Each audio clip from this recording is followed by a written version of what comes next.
Well, hello model car fans. Welcome to the Muscle Car Modeler. My name is Raul. And this week I'm just getting back to my Javelin Funny Car, the one that started off this way with some of these pictures here. And I've had it on the channel a couple of times here. And I'm kind of at a crossroad right now with what I want to do and what I want to accomplish here. And as you can see, I don't know if I've shown the body. Let me get all this out. But I painted it, I decaled it. Front bumper came out awesome as far as that goes, and smoothed it all out. So real happy with that. And then there's my replacement glass. It's really nice, which I've had a while. But the body, after clear coat and everything, and then I did sit down and foil it. All the decals are on it. Used the original decals. I had a couple of sheets of them, and painted the inside silver a little bit. I think that needs another coat or a much better job than just brushing it on. I'll probably do another layer with airbrush. But I'm extremely happy with how this came out. And then the rear bumper is painted silver, and then I got the taillight block off. But the body's at that point, but then I got a little carried away. That's just extra stuff. Extra rear bumpers or some of the broken rear bumpers. But anyway, I was originally just going to leave the chassis alone. There was a couple of broken bits and pieces. The main thing was the ladder bars or wheelie bars. So I picked up this off of eBay, and this wasn't cheap, but it was kind of funny because like these two bars to hold the body up, I did not have these. This gas tank was missing.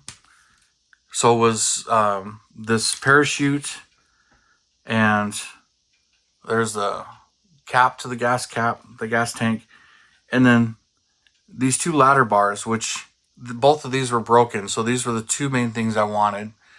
So I picked these up thinking, okay, I can, that fixes, that's definitely like a chunk of the parts that I needed. And I'm like, all right, I can use those on the chassis. And then, so I'm all putting all these back in here. Don't know why, but I can, fix these and get these on the chassis, as the chassis is pretty much somewhat of a glue bomb. And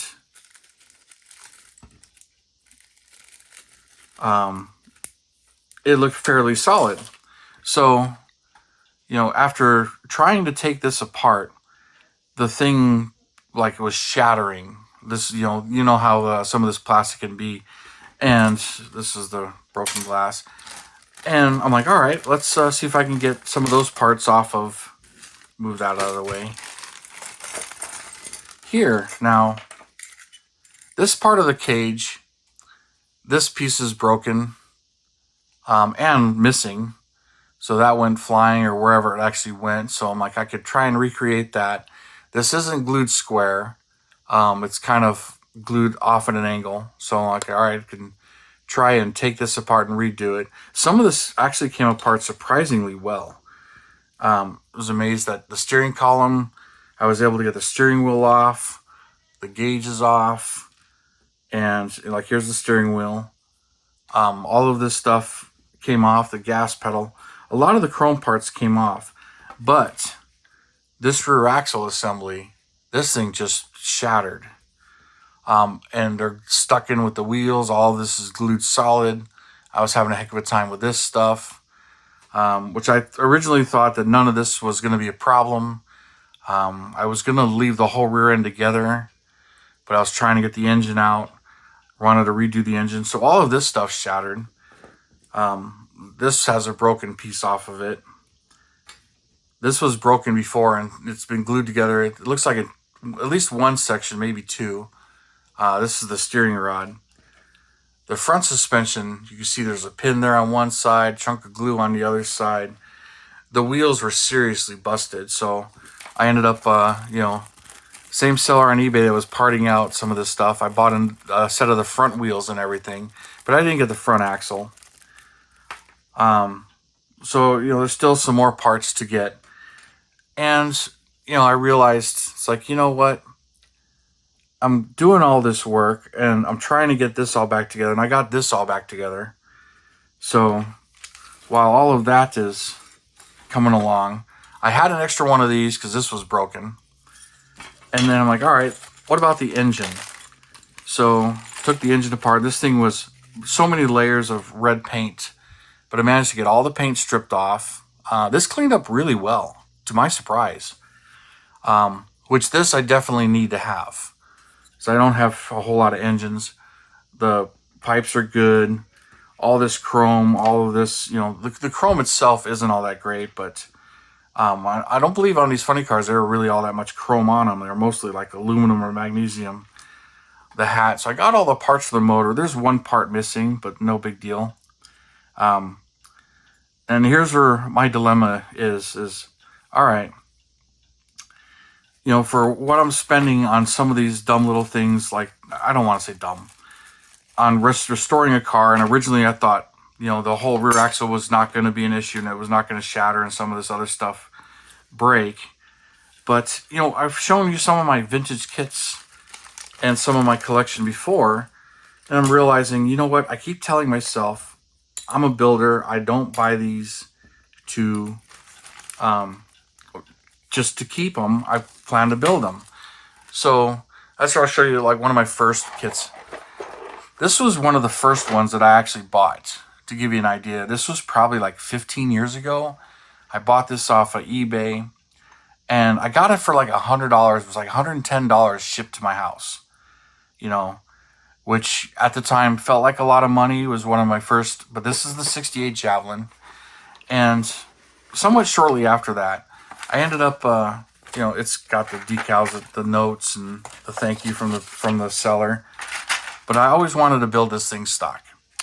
So it's got some resin parts in here from the engine, because some of the stuff has I like the later intake, the later oil pan, a little bit more correct later water pump that's in the 71 kits. Those are in here, and all the parts to build this thing stock are in here. Now, my regret was, at the time, I was not planning to do the funny car. I had no plans for the funny car parts. So I ended up selling all of the funny car parts for like $40, which put me at like $60, $65 into this kit, maybe $70. And at one time I had a buyer for this box for like $25, but I held on to the box. And I still haven't built this kit. I need to build this kit. But, I wish I had held on to those parts. But since then, as means and everything get better. Now, I've shown you the other kits. This is the 69 kit. It's complete. Everything's in there. It's got all the funny car parts. But I haven't decided how I'm going to build this kit. I built one stock. You've seen it on the channel. I have another rebuilder to do another stock Javelin, which I want to rebuild. But I haven't decided, on this one, if I want to build the funny car. So this one could highly become the funny car for these decals, especially now that I'm getting this 70 done. So now that I've got the 70 and it's coming along great, the urge to build this as the 69 funny car is there. So, and I've shown you this kit on the channel. This is the 70 Javelin, this car. It literally, there it is on the side of the box that I'm building. But this one, as you know, was a rebuilder. Well, this was another kit that I had bought, I don't know, 6-7 years ago, but it is complete. And I built 2 stock ones. This race car is what I keep telling myself I want to build this one, even though it's not the Trans Am car. I have that too. But, I kind of want to build this one as this number 27 generic, like hobby race car with the parts it has in it, just to build it in that variant, which I've rarely seen built as this. So I kind of want to build that. So I'm really thinking about taking all of the funny car parts out of this and using them on this instead of the parts I have, and then, sparing it up. So that's where I'm at right now. So I'm kind of wondering, would you do that? I don't intend to sell this. I don't tell myself I'm a collector, but, I love these kits. But as you can tell, I've built a good number of them, and I keep telling myself I'm going to build these. And then, going along with that, since, this one I picked up like last year. maybe, a year and a half ago. But this one is only a funny car. There's no other parts in it. So, and it's the 71 variant. So I have the 71 as well. So I kind of, I'll have a 69, a 70, and a 71. I do intend to build this one. And as far as I know, all the parts are in there. So here I am trying to save as much of this as possible when I have these other parts available to me all at the same time. So what would you guys do? Do you, same as me, keep telling myself that, hey, you're a builder. If you, need to replace these parts instead of fighting with them, especially this rear axle. Haven't seen the rear axle up on eBay. And, it's in that kit. And of course, when it comes to this kit, it only has one engine, one body. But when it comes to the chassis and the interiors and everything else, this is literally 1.5 kits. So all the funny car parts are in there, other than it uses the same body. And it has all the stock parts and some of the stock car racing parts. So it's quite a bit in there. So, which is one of the things that's kind of cool about this kit. So I think that's what I'm going to do. I'm just wondering what you guys would do. So let me know in the comments below. I'd really appreciate it. Tell me what you guys would do. And that's part of the fun, is building these kits, restoring these kits. And I know I'll be glad when I'm done and I'm just looking at this thing finished. I mean, just looking at the body and what I've done to get this, even though it may not be the most accurate, it's looking like a funny car, and I'm having fun. So part of this is, why am I beating myself up? What would you guys do? But anyways, you guys, let me know in the comments below. Thanks for tuning in, subscribing, and all your comments. I really do appreciate it. You guys have a wonderful weekend, and I'll see you next time.